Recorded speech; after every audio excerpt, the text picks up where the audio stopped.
शिवसेना ठाकरे गटाचे प्रमुख उद्धव ठाकरे यांची रत्नागिरीत जाहीर सभा पार पडली। खासदार विनायक राऊत यांच्या प्रचाराच्या निमित्ताने ठाकरेंची सभा होती। या सभेत उद्धव ठाकरेंनी भाजप नेते नारायण राणे यांच्यावर सडकून टीका केली। विनाशकाली विपरीत बुद्धी हा नियतीचा संकेत किंवा देवाचे आशीर्वाद आहेत। त्यांनी शिवसेनेला त्यांच्यापासून बाजूला केले। त्यांचा विनाश होतोय, तुम्ही त्यांच्या सोबत नका राहू। अबकी बार भाजप तडीपार करून टाका। कांदा निर्यात बंद केली आहे, आधी भाजपवर निर्यात बंदी करून टाका। त्यांनी संपूर्ण यंत्रणा वापरून धनुष्यबाण चोरले। मला विनायक राऊत, राजन विचारे, भास्कर जाधव, वैभव नाईक तुमचा अभिमान आहे, कारण समोर जो उभा आहे त्याला रोज टोप घालताना विचार करावा लागतो। डोकं खाजवतो तेव्हा, कारण टोप घातल्यावर खाजवता येत नाही, तेव्हा खाजवून विचार करतो की आपण आज कोणत्या पक्षात आहोत, कारण आठवतच नाही की आपण कोणत्या पक्षात आहोत। इतके वर्ष स्वतः सकट स्वतःची पिलावळ, जिकडे सत्ता असते तिकडे तुम्ही झुकता। सगळी मंत्रीपदे घेतली, आमदारकी खासदारकी केल्या, एकतरी लघु किंवा सूक्ष्म एकतरी प्रकल्प आणला का?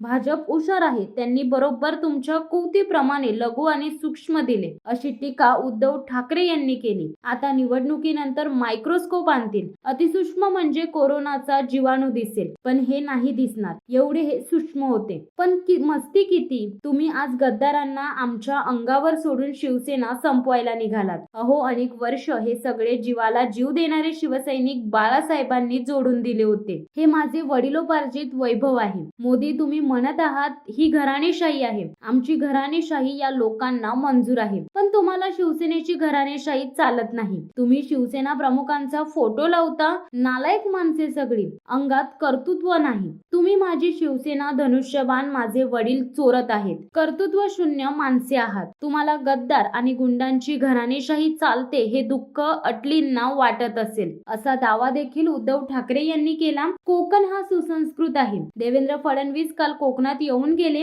म्हणाले यांना मत म्हणजे त्यांना मत, म्हणजे दोघांचे साटेलोट झाले। कोकणात त्यावेळी शिवसेना उभी राहिली नसती तर आज कोकणात गुंडराज चालू असते। मग तुम्हाला कोकणात परत गुंडराज पाहिजे? कल्याणमध्ये जे घडले, भाजप आमदार गणपत गायकवाड यांनी अनेकदा आपल्या वरिष्ठांकडे तक्रार केली, हे बघा काय चाललंय, कुणी ऐकायला तयार नाही।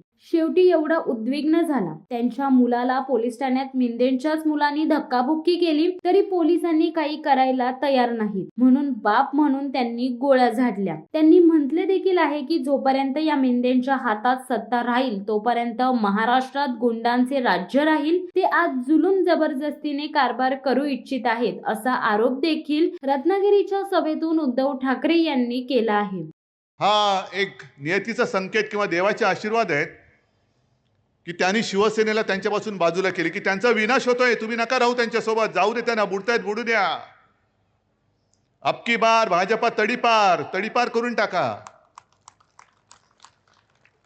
आणि काजूवरती, आंब्यावरती, कांद्यावरती जी निर्यात बंदी केलेली आहे ना, पहिली यांच्यावरची निर्यात बंदी उठवा, पहिला भाजपला निर्यात करून टाका, जाऊ दे साता समुद्रापलीकडे निर्यात तडीपार।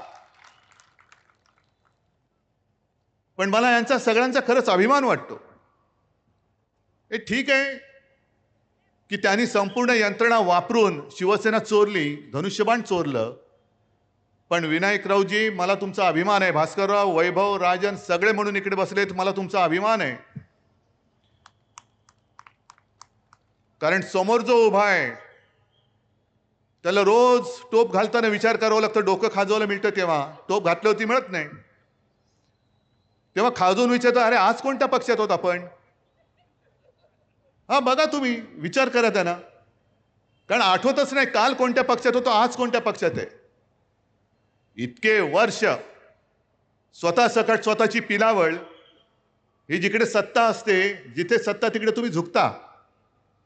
सगळी मंत्रीपदं घेतली, आमदारक्या खासदारक्या सगळ्या घेतल्या, पण माझ्या कोकणासाठी काय केले? एक तरी लघु किंवा सूक्ष्म तुमच्या साईज प्रमाणे प्रकल्प कोकणात आणलात का तुम्ही? कारण भाजपा हुशार आहे, त्यांनी त्यांच्या कुवतीप्रमाणेच दिलं, लघु आणि सूक्ष्म। आता निवडणुकीनंतर मायक्रोस्कोप आणावं लागेल की अतिसूक्ष्म, म्हणजे करोनाचा जीवाणू दिसेल पण हे नाही दिसणार, एवढे सूक्ष्म होतील। पण मस्ती किती आहे? आज तुम्ही गद्दारांना आमच्या अंगावर सोडून शिवसेना संपवायला निघालात। अहो, अनेक वर्षानुवर्ष हे सगळे माझे जीवाला जीव देणारे शिवसैनिक जे बाळासाहेबांनी जोडून दिलेले आहेत, आणि मी मागे पण म्हटलं की माझी वडिलोपार्जित कमाई आहेच माझी वडिलोपार्जित कमाई, अभिमान आहे मला याचा, हे माझं वैभव आहे. शिवसत्ता टाइम्स न्यूज ब्युरो रत्नागिरी. धडक बेधडक वृत्त देणाऱ्या आपल्या शिवसत्ता टाइम्स न्यूज चॅनलला लाल बटन दाबून सबस्क्राईब करा आणि बेल आयकॉनला क्लिक करायला विसरू नका.